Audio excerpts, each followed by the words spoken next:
一群科研人员正在南极狂欢，因为他们即将迎来6个月的极夜。为了应对物资短缺，派对结束后只能留下10人，其他人则需要回家休假。这10人各司其职，继续维护基地的日常运行。可任谁也没想到的是，他们即将遭遇一场可怕的劫难。很快6个月过去，约翰带着团队如约返回，却发现门前的积雪无人清扫。他顿时有种不祥的预感，便赶紧叫人过来帮忙。大伙合力将积雪清理干净，接着又使劲撞开大门。此时里面已停止了供暖供电，屋内有明显的打斗痕迹，并且还发现了血迹。顺着走廊深入查看时，一旁的同事还发现墙上的弹孔。来到指挥官的屋内，对方已成了一具冰尸，脖颈处有明显的刺伤。这时对讲机里又让约翰来趟车棚，接着他们看到一辆雪地车被烧毁，另一辆也消失不见。旁边还有一具被掩盖住的尸体，而尸体则被烧得面目全非。医生依据体型和骨骼判断是名女性，这对于约翰是最不好的消息，因为他的妻子也在10个人之中。他要所有人搜索基地内的信息，找到剩余的8人。约翰带着一队来到厨房，这时身后的橱柜中传来声响，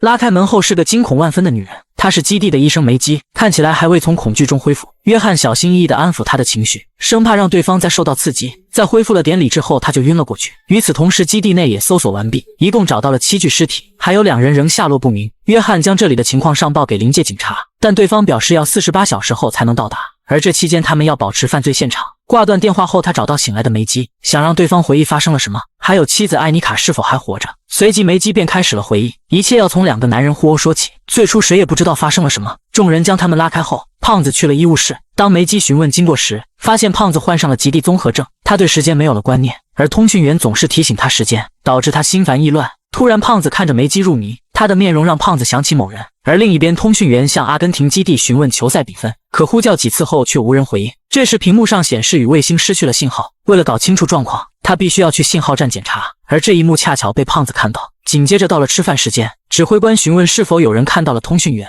可大家全都一脸茫然。为了确定他的安全，指挥官便组织出门寻找，一人负责基地的一面。当女人来到信号站附近时，她发现了地上的血迹，立刻用对讲机通知了众人。很快几人就闻讯赶来，顺着血迹往前查看，在手电筒的照射下，一个人竟跪在雪地中。指挥官呼喊着通讯员，却得不到回复。当凑近后，轻轻碰了下对方的肩膀，他的脑袋竟然掉了下去。众人心情沉重地回到基地，他们试图联系外界，却发现通讯全都失灵。原来是有人故意剪断了线路，整个基地彻底与世隔绝了。随后医生初步验尸得出结论，尸体没有发现出血痕迹，因此断定是死后才被割断了头，其致命伤为后脑钝器造成。这种伤口只要稍微有些力气就能办到，每个人都成了嫌疑人。很快指挥官把众人召集到餐厅，将医生发现的情况告诉了他们，然而接下来却没有得到更多的线索。这时一旁的胖子开始猜忌其他人，怀疑是黑妹或者是一旁的厨师，不料对方却毫不客气地怒斥他贼喊捉贼，因为刚刚他才和通讯员发生了冲突，眼看着又要动起手来。指挥官出面平息了2人怒火，他不相信团队中存在凶手，而是认为有外人入侵，他要大家在基地附近搜寻入侵者的踪迹。于是众人就开始分头行动。梅基在独自走到信号站时，发现了鬼鬼祟祟的胖子，他将手电熄灭，随后上前查看。此时胖子正蹲在地上掩埋着什么，等到对方走后，梅基便挖开掩埋的地方，不料却被震惊到目瞪口呆。很快其他人就赶了过来，胖子掩埋的正是杀人的凶器，并且9个人里唯独他没有过来。众人迅速赶回基地，却发现门已经被反锁了起来。这时胖子醉醺醺地走到门口，表示自己并没有杀人，需要冷静一下。但他没意识到的是，待在室外的众人此时更冷。胖子猛灌了一口烈酒，接着醉醺醺地瘫坐在地上，要是等他清醒，大家可能早就冻死了。指挥官立刻安排众人寻找出口，小队最年轻的3人来到发电机的排气口，为了能让身体通过管道，黑妹将厚重的羽绒服脱了下来，赤身裸露在零下40度的极寒中，随后颤抖地进入了通风口。她屏住呼吸，尽量让肌肉往回缩紧，就这样成功地掉了下去。上面的人立刻将衣物扔给她，为了确保黑妹不被发现，2人还要分散胖子的注意力，他们故意用语言激怒他。就在对方喋喋不休的胡言乱语时，黑妹从身后运用锁喉制服了他。很快胖子就因缺氧陷入了昏迷，所有人成功回到基地，胖子也被绑了起来。大家一致认为他就是凶手，可胖子却不断解释，声称是有人故意将那把凶器放在了自己的衣柜里，锯条上满是鲜血，他知道自己嫌疑最大，所以才将凶器藏了起来。可这番解释根本没人相信，最终他被锁在了洗衣房里，等急骤到来再将他绳之以法。看似一切恢复了平静，所有人都不用再担心凶手是谁，但事实真的如此吗？这天阿秋前来探望胖子，却发现他被人割了喉咙。他手忙脚乱地上前，想要帮胖子止住出血，可只有几分钟，对方就领了盒饭。随后梅基也赶到了洗衣房，但只是呆呆地站在那里。此时梅基的回忆陷入了停滞。约翰有些疑惑为什么不怀疑阿秋，但梅基却表示他了解对方。此话一出，谈话也陷入了僵局。随后约翰来到通讯室，他们收到了一条短程无线电发来的求救信息，讯号可以断定其来自于基地内。同事拿出无线电测向仪，只要跟着屏幕上的指针，就能寻找到讯号源。他们顺着仪器来到一处被遮挡的门，这里是发电机的废气排出口。可随着信号越来越强，两人却来到一个死胡同里。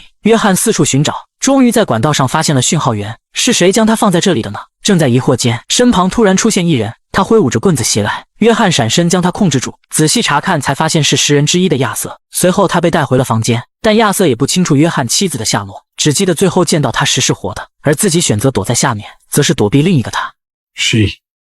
Maggie. Oh, she's alive, isn't she? Being a good little girl. Playing the victim.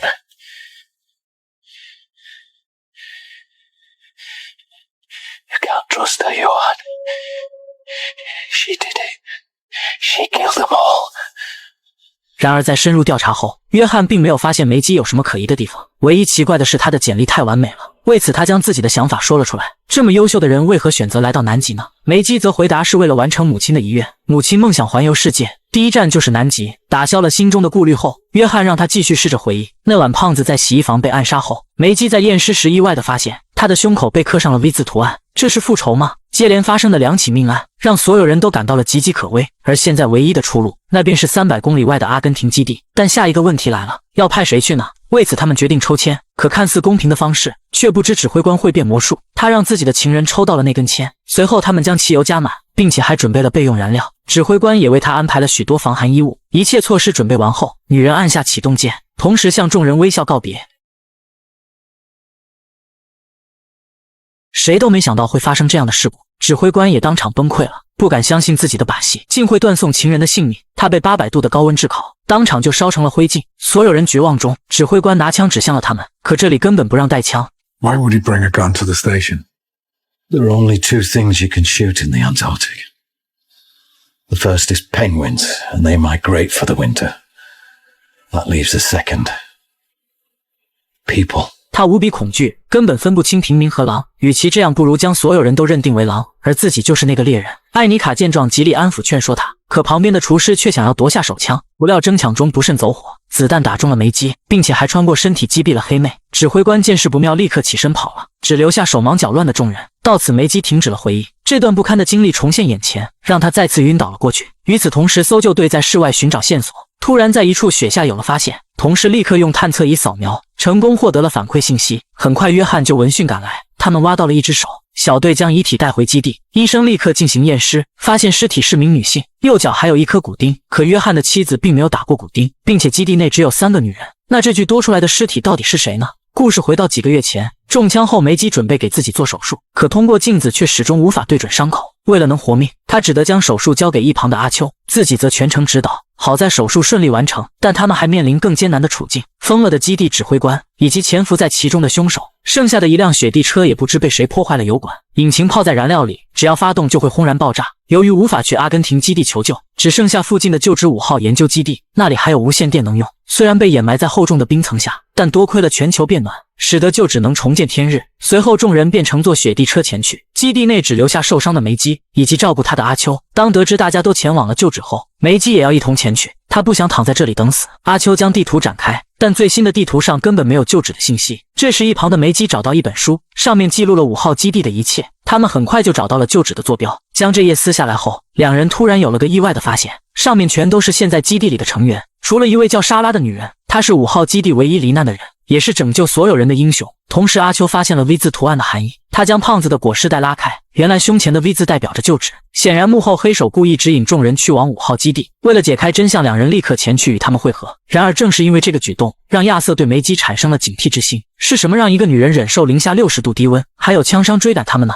很快众人就挖开通道，通过楼梯进入到了内部。这里还依稀残留着当天的场景。厨师做好了蛋糕，每个人都融入在愉快之中。可谁能料到会成现在这般模样？这时有人发现了一具尸体，他就是罹难的莎拉。在大家缅怀英勇牺牲的莎拉时，有人提议继续前进，可梅基却看着尸体陷入了沉思。亚瑟见状叫他赶快跟上。为了尽快找到无线电，他们决定分头行动，但这么做的风险也随之增加，谁也不知道凶手是否潜伏在里面。最终几人还是决定一同寻找。这时梅基却突然倒了下去，他拉开自己的羽绒服，原来是伤口的缝线断开了。为了照顾梅基，大伙让阿秋留下，可梅基却对他使了个眼色，表示自己并无大碍。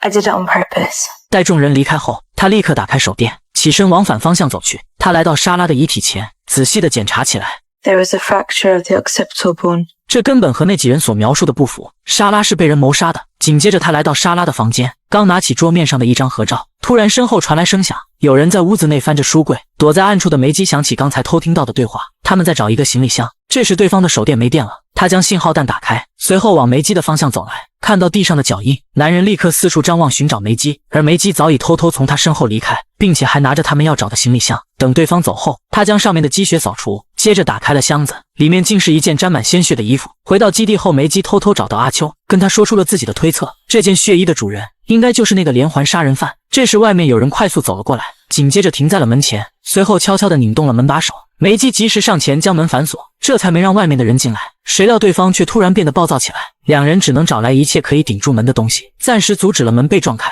为了抵挡外面的人，梅基将一整只异丙酚抽进针管，这个分量足以让大象睡着。很快基地的电力系统就被人关闭，同时暖风也停止了工作，两人只能互相依偎，在家焚烧纱布来取暖。可气温却仍然不断下降，当下降到零下21度时，唯一取暖的火也熄灭了。如果再坐以待毙，两人可能都会冻死在这里。于是阿秋立刻来到供电室，却没注意身后有个人影。他刚将电力恢复，那人就抡着铁镐向他袭来。好在阿秋反应迅速，随即两人便扭打在一起。很快袭击者就占据了上风。这时梅基赶到后拿出了针头，万万没想到却弄巧成拙，这下2打1又变成了1对1。他只能逃跑躲避身后的袭击者。跑到厨房后，看见发疯还不忘吃饭的指挥官，梅基向他求助，他却只想做一个与世无争的人。无奈之下，他只能跑到汗蒸房，顺手拿走桌上的绳子和一旁的哑铃，随后将温度调到最高，这样玻璃上的雾气会帮他抵挡视线。没多久，袭击者就赶了过来。他走到汗蒸房门前，眼前这点雾气并不影响他的视线，而梅基身上最趁手的武器就只有哑铃。对方进门后摘下帽子，居然是基地的厨师。见他踩中了陷阱，梅基立刻拽起绳子，随即又趁其不备扔出哑铃。然而在逃出去时，还是被厨师一把拽倒，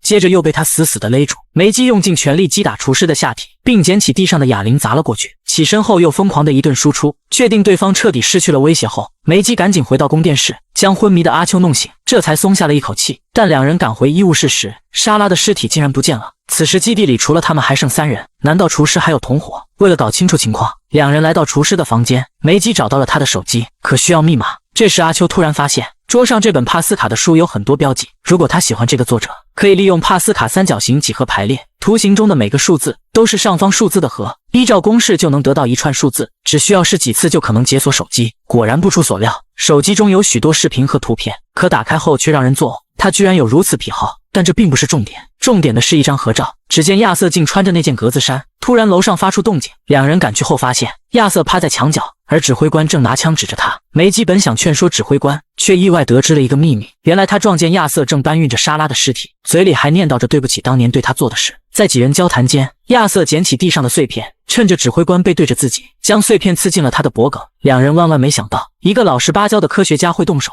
指挥官没能挺过这一击。随后亚瑟又捡起了他的枪，阿秋见状立刻将推车推了过去，导致对方开枪打在灭火器上，房间瞬间充斥着大量干粉。两人也趁乱逃离了这里。梅基无意间跑到艾妮卡的房间，发现对方此时整个人都变了。自从看到了莎拉的尸体后，他也开始变得神经兮兮的。男人站在天台拨打电话，他要以此揭发埋藏多年的秘密。紧接着纵身一跃消失在屋顶，他想说的秘密就是莎拉曾经的5号基地科研人员之一，但不幸的是为了拯救大家，牺牲在了火里。而这个秘密要回到8年前那晚，他们正庆祝研究得到了突破。与此同时，亚瑟也将助手叫到房里，这项研究实际是助手莎拉发现的。他拒绝了亚瑟投来的情愫，这让对方觉得非常羞辱，从来还没人敢拒绝他。就在莎拉害怕的准备离开时，他又上前为自己刚才的行为道歉。这一幕正巧被艾妮卡发现，他本想进去打断，可看到两人你侬我侬时又放弃了。然而这只是假象罢了。 I made you, Sarah. I made you.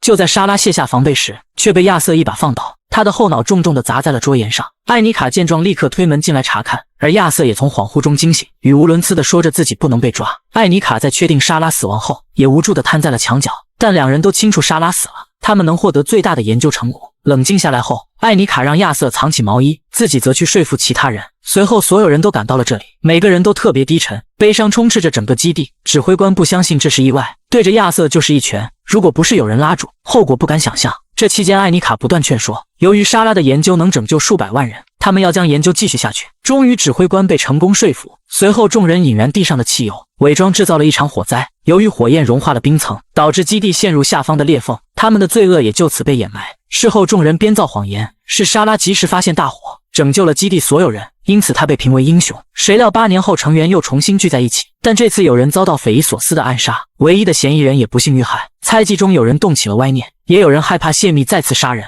艾妮卡将所有事都告诉了梅基，希望以此能减轻自己的罪孽。随后他就在对方的注视下，开着雪地车前往阿根廷基地求救。这时亚瑟来到梅基身后，手里还拿着那把枪，质问他艾妮卡去了哪里。他怕对方揭露自己的罪行。争吵中阿秋也赶了过来，趁着亚瑟不注意偷袭了他，但阿秋始终不占上风。在两人摔倒时，亚瑟捡起地上的螺丝刀刺进了阿秋腹部。为了掩盖当年的秘密，他不惜残杀更多无辜的人。处理完阿秋后，他又捡起手枪寻找梅基，却不知不觉被带到了废弃的通风管道里。这时门外响起音乐，他顺着声音在隧道中查找，却发现只是个收音机。紧接着梅基趁机冲进屋里，并将门锁得严严实实，确保亚瑟会冻死在外面才安心离开。约翰正听着梅基的回忆，这时有人推开了房门，原来是发现了艾妮卡的尸体，她被冻死在了车上，而他非但没有揭发亚瑟，到死都还在为对方保守秘密。至此一切都真相大白。48小时后，警察也赶到了这里，亚瑟最终还是没能保守住秘密，即将接受自己应有的审判。他恨死了梅基，因为是他导致自己落此下场。事后梅基立刻联系了妹妹。 Is it done? Yeah. It's done. 原来莎拉有2个孩子，梅基就是其中之一。他也说过来这都是为了母亲。曾经胖子看着他想起某人，亚瑟自始至终都不相信他。他的简历是妹妹伪造的，因为跳楼的男人将一切告诉了他们，这一切都是梅基的复仇。他将通讯员打晕，在雪地车上动手脚，杀掉厨师，干掉胖子，将艾妮卡最后的雪地车弄坏。唯独可怜了阿秋，成为了这场复仇的牺牲品。